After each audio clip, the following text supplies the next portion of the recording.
le 19h30, Maria Mallard. Bienvenue à la une de ce journal. 1 million de ménages ont demandé d'étaler ou de reporter le paiement de leurs factures d'énergie. Un chiffre fou que l'on doit à la hausse des prix du gaz et de l'électricité, et cela pourrait être de pire en pire. Devra-t-on payer plus cher nos billets d'avion ? Le gouvernement planche sur une taxe qui viserait tous les vols, mais elle serait plus importante encore pour les courtes distances. On n'a jamais saisi autant de cocaïne au port d'Anvers qu'en 2021. Les douanes ont saisi près de 90 tonnes l'année dernière.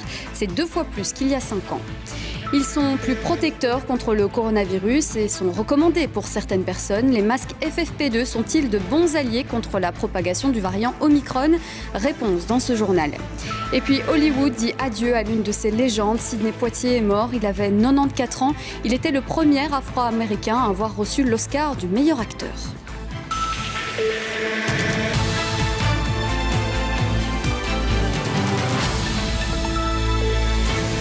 Bonsoir à vous, vous qui avez peut-être du mal à... Dans la suite de ce journal, on s'arrêtera sur ces pays de plus en plus nombreux qui rendent la vaccination obligatoire ou qui imposent un pass vaccinal et non plus un pass sanitaire. Les explications, ce sera avec Quentin Warlop. Tout reconstruire ou vendre et partir, c'est la question que se sont posées de nombreuses victimes des inondations de l'été dernier.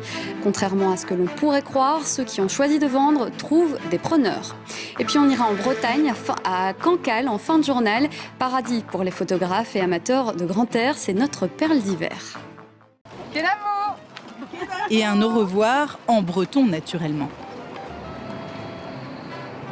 Et voilà qui referme ce journal. Je ne vous le dirai pas en breton, mais je vous souhaite une excellente soirée.